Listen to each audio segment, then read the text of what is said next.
Bon matin à chacun d'entre vous. Je suis contente de vous voir puis d'être avec vous pour la première fois pour une dévotion. Donc, bonne dévotion du vendredi matin.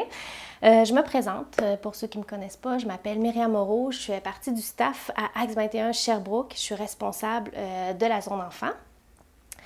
Donc, aujourd'hui, je vais vous parler d'un psaume dans le cadre des dévotions sur les psaumes. Dieu travaille dans ma vie, m'accompagne, me transforme depuis plusieurs années. Mais je vous dirais que les dernières années, vraiment, ça a été des années très, très transformatrices pour moi. Donc, ce matin, j'ai l'occasion de vous partager un peu ce que Dieu a fait puis comment il m'a touchée en passant par un psaume en particulier. Donc, j'ai choisi le psaume 32. C'est un psaume qui m'interpelle beaucoup parce qu'il porte sur un sujet sur lequel Dieu a vraiment travaillé dans ma vie dernièrement. Donc, ce matin, on va parler de culpabilité, mais on va surtout parler de la délivrance puis de la joie du pardon que Dieu nous accorde. Donc, je ne sais pas si ça vous arrive de vous sentir coupable, de vous culpabiliser, de repenser aux erreurs que vous avez faites puis de sentir un poids une lourdeur dans votre cœur, de vous dévaluer à cause de vos échecs, de vous débattre pour réparer vos fautes. En tout cas, je peux vous dire que comme mère, c'est un sentiment qui peut facilement venir nous hanter puis nous écraser. Puis c'est tellement dommageable. C'est facile parce qu'on se met beaucoup de pression, on se met des standards vraiment élevés, puis on peut facilement sentir qu'on n'est pas à la hauteur, puis commencer à se culpabiliser. On rencontre aussi beaucoup de défis comme parents, puis on est loin d'y faire face de manière toujours adéquate. Puis de toute façon, de manière générale, qu'on soit parent ou non, la culpabilité peut nous écraser simplement parce qu'on n'est pas parfait, on n'est pas infaillible. Donc, en lisant le psaume 23, il y a deux choses qui m'ont sauté aux yeux. D'abord, toute la joie, comme je vous disais, qui est ressentie par David, qui a été pardonné de Dieu. Puis ensuite, on voit un Dieu qui aime, un Dieu qui veut pardonner, un Dieu qui veut nous restaurer puis qui veut nous réhabiliter. C'est un Dieu qui vient à notre secours, qui nous relève puis qui nous accompagne. Je peux moi-même avoir de la difficulté à me pardonner, puis j'ai souvent eu à me battre contre la culpabilité. Mais ce qui est merveilleux, c'est que Dieu ne veut pas me laisser dans cette situation-là. Dieu m'apprend à laisser de côté mes propres exigences pour répondre seulement aux siennes. Dieu m'apprend à dire « j'ai eu tort » sans avoir besoin d'ajouter des justifications à ça. Parce que ma justification, elle est en Jésus. Il m'a montré aussi patiemment puis avec douceur la grandeur de son pardon pour moi qui pouvait laisser place à mes sentiments de culpabilité, mes sentiments d'échec. Bref, c'est pour ça que le psaume 23 est un psaume que j'ai choisi et qui résonne en moi parce qu'il s'applique vraiment à ce que j'ai expérimenté dans ma relation avec Dieu. Puis, quand je cherchais le psaume dont j'allais vous parler ce matin, il y a vraiment des mots qui ressortaient et qui venaient vraiment faire écho à ce que j'ai vécu. Donc, on va commencer à le lire dans quelques instants, le psaume 32, mais avant, je vous mets un peu en contexte, juste pour qu'on saisisse mieux de quoi, au juste, David a été pardonné. Donc, le contexte se trouve dans 2 Samuel 11, puis c'est avec le roi David qui convoite une femme qui est Bathsheba. Cette femme-là, c'est la femme d'Uri, qui est un officier de l'armée du roi David, qui est parti au combat à ce moment-là. Puis David, Bathsheba lui plaît, il va la faire venir vers lui, ils vont avoir une relation. Bathsheba tombe enceinte de cette relation-là. Puis après, on voit que David essaie de ramener Uri du combat pour qu'il puisse aller auprès de sa femme. Ça ne fonctionne pas.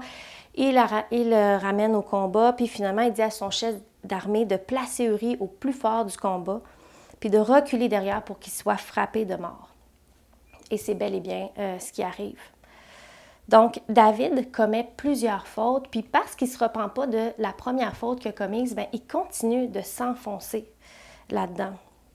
Mais dans le chapitre suivant, le chapitre 2, le chapitre de 2 Samuel 12, Nathan vient confronter David. Il lui dit que ça déplaît à Dieu ce qu'il a fait, puis David va se repentir. Puis on l'a vu dans la dévotion de vendredi passé avec Alexandre, qui a abordé le psaume 51, puis qui parle de toute la confession de David. Puis finalement, on arrive au psaume 32, après que David a reçu le pardon de Dieu suite à ces fautes-là qu'il a confessées. Puis David, il vient juste témoigner de la joie qu'il ressent d'avoir reçu ce pardon-là. Pardon. Donc, c'est une joie dont je me saisis moi-même de plus en plus dans les dernières années. Puis ce qui m'a frappée en lisant ce psaume-là, c'est de ressentir toute la délivrance, le sentiment de délivrance puis de libération, de soulagement qui est vécu par David. On peut se demander comment David est arrivé à ressentir une telle délivrance, puis comment nous-mêmes on peut expérimenter cette délivrance-là puis cette restauration-là. On est familier avec l'idée que Dieu nous pardonne. On a souvent entendu que Dieu pardonne nos péchés. Mais est-ce qu'on saisit vraiment toute l'ampleur de ça? Qu'est-ce que ça implique que Dieu me pardonne?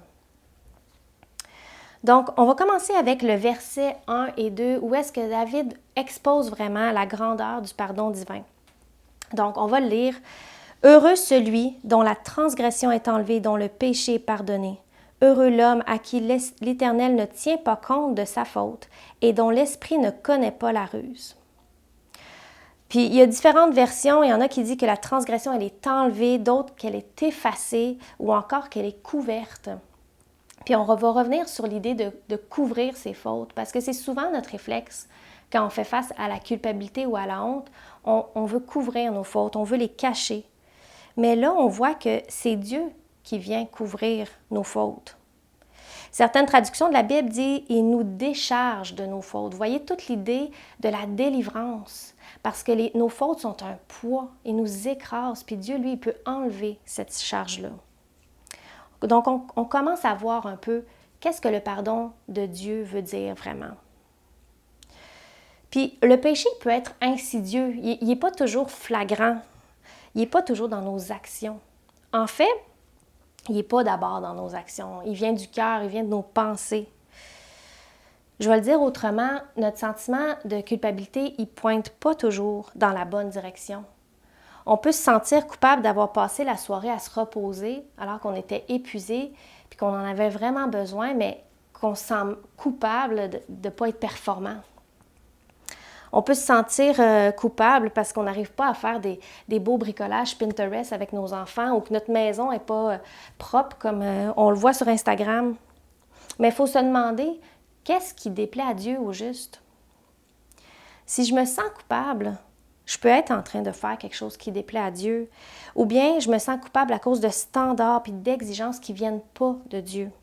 Puis dans ce cas-là, je dois plutôt me repentir d'avoir placé ma valeur dans autre chose que mon identité qui est en Christ ou d'avoir accordé plus d'importance à l'opinion des autres qu'à celle de Dieu, puis ainsi de suite.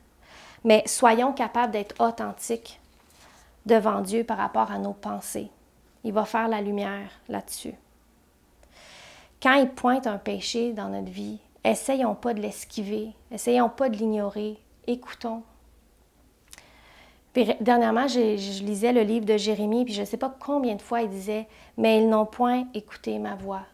Ils n'ont pas tendu l'oreille. » Constamment, ça revient. Puis, Dieu, à travers le prophète Jérémie, il leur fait des mises en garde, il les appelle à la repentance, il pointe qu'est-ce qui ne fonctionne pas. Donc, écoutons. Écoutons, Dieu parle, écoutons, c'est pour notre bien. On n'a pas besoin d'avoir peur. Gardons pas des regrets ou des remords cachés au fond de notre cœur. C'est un outil puissant et destructeur dont l'ennemi peut se servir pour venir nous tourmenter dans nos pensées au sujet de notre valeur, pour nous pointer du doigt, nous culpabiliser, nous condamner. Laissons nos parts d'ombre à découvert devant Dieu.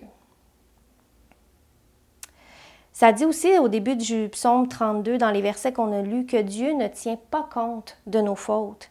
Il ne nous traite pas en coupables quand on se repent. On voit vraiment le désir de Dieu de nous pardonner. Il veut nous délivrer de nos fautes. Il désire nous pardonner, pas nous condamner. Il ne nous attend pas avec toute sa colère quand on s'en vient humblement devant lui. Parce que toute sa colère, toute la colère de Dieu, toute notre condamnation a été déversée sur Jésus à la croix. Est-ce qu'on réalise l'ampleur de ce geste-là? C'est bouleversant d'y penser. Tout cet amour-là, tout ce qu'on méritait qui a été subi par Jésus à notre place, ça nous parle de la grâce de Dieu qui veut nous délivrer du péché. Puis qu'est-ce que ça veut dire? Ça veut dire qu'on n'a pas à porter ce poids-là. C'est tout le message du salut. Dieu veut nous affranchir du péché à chaque jour, continuellement. C'est une vérité dont on peut se saisir. On se rappelle tout bien de Romains 3, 23, mais est-ce qu'on se rappelle aussi de Romains 3, 24? Car tous ont péché et sont privés de la gloire de Dieu. Et ils sont gratuitement déclarés justes par sa grâce, par le moyen de la libération qui se trouve en Jésus-Christ. Je vais vous raconter une histoire, un moment où Dieu m'a profondément touchée.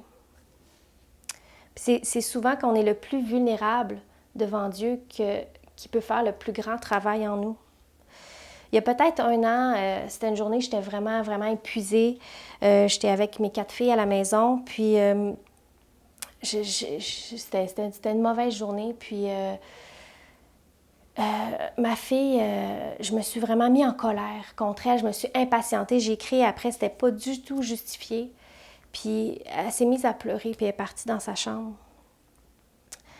Moi, j'étais déjà à bout. J'avais l'impression de ne pas y arriver. J'avais l'impression de ne pas être à la hauteur. J'avais l'impression d'être une mauvaise mère. Puis là, il arrivait ça. Je voyais la peine que je venais de causer à ma fille. J'étais allée dans ma chambre, j'ai fermé la porte. Je me suis agenouillée dans mon lit. Je me suis penchée, je me suis mis à pleurer. Puis je me suis juste confiée en Dieu. J'ai reconnu que je n'étais pas à la hauteur, que je ne pouvais pas y arriver toute seule, que j'étais à bout de force. Puis je lui ai demandé pardon. Pardon d'avoir compté sur moi plutôt que sur lui. Pardon d'avoir manqué de patience envers l'enfant qui m'avait confié. J'étais démolie à ce moment-là. Je me sentais tellement, tellement mal. Puis Dieu m'a donné une image très forte. Comme je disais, Dieu veut nous secourir, puis Dieu est venu me secourir. Je me suis vue le front appuyé contre la croix. Puis Jésus arrivait à côté de moi, puis il mettait sa main sur mon épaule. Puis il me disait, ça va Myriam? J'ai payé pour ça. J'ai tout payé, Myriam, j'ai tout payé. Puis après, il allait lui-même se mettre à la croix volontairement. Il se mettait sur la croix. C'était une image tellement forte, tellement puissante, parce que je voyais comment c'était volontairement qu'il faisait ça, puis comment c'était personnellement pour moi, que ça s'appliquait à chacune de mes erreurs. Il subissait volontairement ma condamnation. J'avais plus à me condamner, à me morfondre, à me culpabiliser. Jésus avait déjà payé pour. Je pouvais arrêter de payer pour. Je pouvais me relever, continuer d'avancer. Puis je ne saisissais pas le pardon de Dieu pour moi parce que je me considérais indigne. Je considérais que je ne le méritais pas. C'était pas conscient parce que je le comprenais dans ma tête, mais je continuais à vivre comme si le fait que j'étais indigne du pardon de Dieu m'empêchait de le recevoir. Je continuais à me condamner alors que Dieu m'avait affranchi. Je continuais à porter le poids écrasant de mes erreurs alors que Dieu l'avait déjà porté pour moi. Bien sûr que je suis indigne du pardon de Dieu, bien sûr que je ne le mérite pas, et c'est pour ça que la grâce de Dieu est tellement puissante, tellement belle, tellement pertinente. Dieu le sait que j'en suis pas digne, puis il ne me demande pas d'en être digne. Dieu connaît ma condition, il sait exactement le secours dont j'avais besoin et il est venu me le donner. Il ne me demande rien de ma part, c'est lui qui me donne tout. Puis en lui, je suis déclarée juste. Je suis son enfant bien-aimé. Maintenant, face à la culpabilité, il y a 2 attitudes possibles. Il y a la résistance qui est souvent causée par l'orgueil, par la peur de la condamnation, puis il y a la repentance qui, elle, est initiée par l'aveu, par la confession. Donc, dans le chapitre 3 et 4, David fait un retour en arrière pour nous parler du moment où il était justement dans cette résistance-là. Il dit « Tant que je me taisais, mon corps dépérissait. Je gémissais toute la journée, car nuit et jour, ta main pesait lourdement sur moi. Ma vigueur avait fait place à la sécheresse de l'été. » Puis je précise que ça ne dit pas « si je souffre, c'est que j'ai une faute », mais « si je ne reconnais pas ma faute, j'en souffre ». Finalement, on ressent le poids de la condamnation jusqu'à ce qu'on admette nos fautes. C'est correct de se sentir coupable, mais ça doit nous pousser à la repentance. David, dans les versets, on voit que David se tait et il dépérit. Il est en souffrance parce qu'il se tait. Il n'avoue pas ses torts, puis ça l'empêche de trouver la paix. Il est tourmenté, complètement tourmenté par son péché. Est-ce qu'on essaie de garder notre faute cachée en se disant qu'on va s'en sortir toute seule? Puis là-dessus, Alexandre, dans la dévotion de vendredi, a bien partagé sur l'importance de la confession. Confesser à Dieu, mais confesser aux autres aussi. Avouez donc vos fautes les uns aux autres et priez les uns pour les autres afin d'être guéris. La prière du juste agit avec une grande force. Dans Jacques 5,16. Est-ce qu'on essaie de justifier sans jamais se sentir libéré malgré toutes les bonnes explications qu'on peut trouver pour se justifier? Rien n'y fait. La culpabilité continue de nous écraser. On peut examiner nos cœurs pour voir est-ce qu'on résiste à remettre le poids de nos péchés dont Dieu veut nous délivrer. Puis on voit que le même Dieu dont David nous parle au début du chapitre, celui qui est plein de bonté, plein de grâce, c'est aussi celui dont la main pèse lourdement sur David. C'est que Dieu est saint. Le péché lui déplaît. Puis notre réflexe, c'est de nous cacher, c'est de couvrir nos fautes. Mais on oublie la grâce de Dieu, on oublie surtout son sacrifice pour nous qui sommes après la venue de Jésus-Christ. L'idée de couvrir sa faute me ramène à Adam et Ève, quand Adam et Ève ont péché dans Genèse 3, 23, dans le jardin d'Éden, puis leur premier réflexe, c'est de se couvrir de feuilles de figuier, puis d'aller se cacher derrière les arbres à l'arrivée de Dieu. Face au poids de la culpabilité, notre réflexe est souvent de chercher à fuir ce sentiment-là qui est inconfortable, qui est tellement écrasant. Puis on peut être tenté de nier, de se taire, de justifier, d'expliquer pourquoi, de trouver des excuses ou de mettre le blâme sur quelqu'un d'autre. Mais moins on reconnaît nos torts, plus on se sent coupable. La solution contre la culpabilité commence par l'aveu, la confession, puis vient aussi la repentance. C'est en assumant pleinement notre culpabilité qu'on s'en libère. Puis David en arrive là, au verset 5. Il dit « Je t'ai fait connaître mon péché, je n'ai pas caché ma faute. J'ai dit, j'avouerai mes transgressions à l'Éternel et tu as pardonné mon péché. » Quand on met à découvert notre péché, quand on abandonne l'orgueil ou la peur de la condamnation, la réponse de Dieu, c'est le pardon, la grâce, la délivrance. Dans la version du sommaire, ça dit « Alors tu m'as déchargé du poids de ma faute. » On a encore toute l'idée du poids qui est enlevé, de la libération, de la délivrance qui se fait. Dans Louis II, tu as effacé la peine de mon péché. Il y a quelque chose qui est complètement enlevé, qui n'est plus là. Dans le jardin d'Éden, Adam et Ève sont finalement sortis de leur cachette. Ils utilisent plusieurs stratégies stériles face à la culpabilité pour s'en défiler. Donc, au début, ils se cachent. Après ça, ils mettent le blâme sur quelqu'un d'autre. Mais finalement, le seul issue, c'est d'arrêter de couvrir sa faute pour que Dieu puisse la couvrir. On ne peut pas se justifier soi-même. Avant que Dieu les expulse du jardin d'Éden, on voit qu'il les revêt d'une peau d'animal.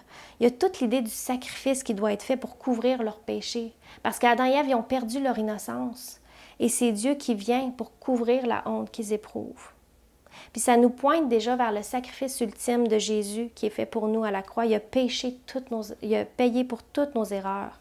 Il a couvert nos erreurs. Il a pris la charge de nos fautes. Il subit notre condamnation. Dans Romains 8.1, ça dit « Il n'y a donc maintenant aucune condamnation pour ceux qui sont en Jésus-Christ. » C'est ça que ça implique, le pardon de Dieu. À chaque jour, on peut entendre la voix de Dieu qui succède immédiatement à notre confession. J'ai payé pour ça. Dieu a déjà pourvu au pardon. Jésus l'a payé cher. Saisissons-le. Bien sûr, ce n'est pas un appel à faire comme bon nous semble, parce que Dieu nous fait grâce. Quand on comprend bien le concept de grâce, puis la véritable repentance, quand on aime Dieu, on n'a pas le désir de lui déplaire délibérément, puis de profiter de sa grâce. La repentance de David est exposée plus en détail dans le psaume 51, comme je vous disais, dont Alexandre a parlé vendredi dernier, où David met vraiment son cœur à nu devant Dieu. Il exprime sincèrement son regret puis son désir de plaire à nouveau à Dieu. On peut prendre ça comme exemple parce qu'on voit qu'une relation authentique avec Dieu est le contexte propice pour la repentance. On peut aller devant Dieu en toute transparence, en toute honnêteté, sans essayer d'embellir qui on est, sans se tromper soi-même sur nos motivations ou sur nos pensées. C'est bon d'aller devant Dieu puis de se mettre à découvert, de mettre à découvert nos fautes. Le désir de Dieu, c'est de les couvrir pour nous, c'est de nous restaurer. Puis en terminant, David nous expose tous les bienfaits de la repentance dans les versets 6 à 11 que je vais vous lire. C'est ainsi que tout fidèle peut te prier au moment convenable. Si de grandes eaux débordent, elles ne l'atteindront pas. Tu es un abri pour moi, tu me préserves de la détresse, tu m'entoures de champs de délivrance. Je t'instruirai et te montrerai la voie que tu dois suivre. Je te conseillerai, j'aurai le regard sur toi. Ne soyons pas comme un cheval ou un mulet sans intelligence. On les freine avec un mors et une bride dont on les orne afin qu'ils ne te bousculent pas. Beaucoup de douleurs sont le lot du méchant, mais celui qui se confie en l'Éternel est environné de sa grâce. Juste, réjouissez-vous en l'Éternel et soyez dans l'allégresse. poussez des cris de joie, vous tous qui avez le cœur droit. Ça me protège de découvrir mes fautes pour laisser Dieu les couvrir. Ça me protège de m'avouer puis d'avouer à Dieu mes torts. Quand je me repens, Dieu m'offre son pardon qui me délivre puis qui me sort de la détresse causée par l'orgueil. Donc, on peut être enseignable, on peut se laisser guider, on peut reconnaître nos erreurs pour continuer d'avancer. Ne nous retirons pas de sa face à cause de la honte de nos erreurs. On est toujours mieux près de lui. On est toujours mieux de le laisser voir nos parts d'ombre pour qu'il puisse nous secourir. Donnons-lui accès à ces parties-là de nous qui ont besoin d'être secourues. Essayons pas de régler ça par nous-mêmes.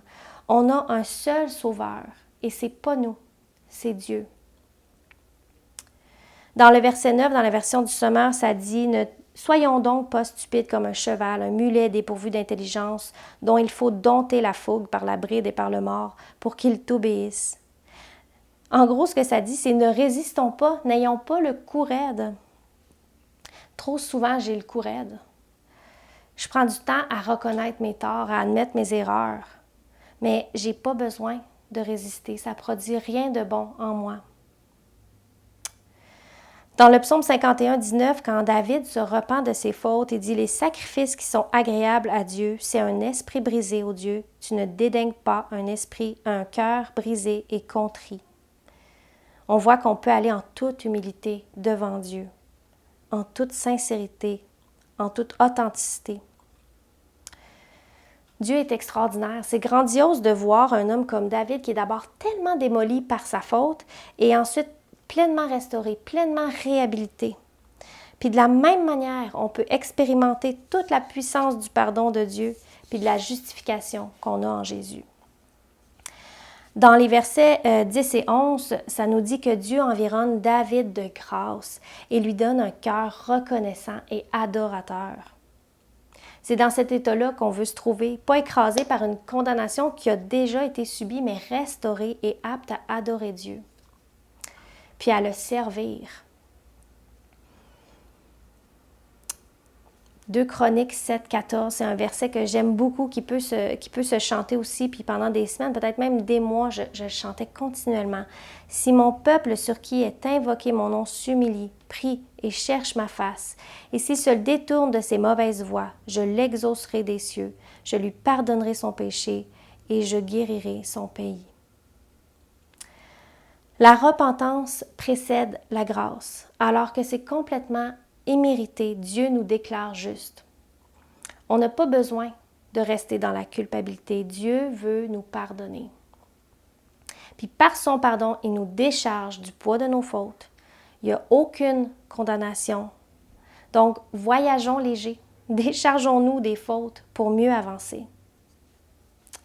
En terminant, je vous partage quelques pistes de réflexion suite à la lecture du psaume 32. On peut se demander à quel sujet j'ai besoin d'aller devant Dieu en toute transparence? Dans quel besoin j'ai besoin d'être authentique avec Dieu? Est-ce que je saisis la grandeur du pardon que Dieu m'accorde tel que décrit dans les 2 premiers versets du psaume 32? Est-ce que je me réjouis chaque jour du pardon que Dieu m'a volontairement et généreusement donné? Je vais terminer en priant. Mon Dieu, merci d'avoir été avec nous ce matin. Merci pour ta parole qui nous fait découvrir combien tu es merveilleux, qui nous fait découvrir l'étendue de ta grâce, de ton amour pour nous. Je prie qu'on puisse se présenter humblement puis honnêtement devant toi, tel qu'on est, tel que tu nous as créés puis que tu nous aimes, qu'on puisse mettre à découvert nos fautes pour goûter à la joie du pardon. Merci mon Dieu d'être vivant, d'être en action, de continuer à nous transformer jour après jour avec amour. Amen. Donc, en terminant, on suggère un livre pour une lecture pour l'été. Donc, je voulais vous suggérer un livre que j'ai proposé, je pense, à tout mon entourage qui s'appelle « La liberté dans l'oubli de soi » de Timothy Keller. C'est un minuscule livre, donc ça ne fera pas tout l'été. Heureusement qu'il y a d'autres suggestions. Ça nous parle vraiment de se libérer de son ego, de se libérer de ce que les autres pensent, de l'autocondamnation qu'on peut se faire. Donc, en quelque part, ça parle aussi beaucoup de grâce, un cœur qui est radicalement transformé par la grâce de Dieu. Donc, je vous le suggère fortement, ça se lit très rapidement. Et c'est tout pour moi. Donc, je vous remercie d'avoir été là. J'espère que Dieu a parlé à vos cœurs ce matin. Puis, je vous souhaite une bonne journée. Puis, je vous souhaite aussi une belle fin de semaine. Merci.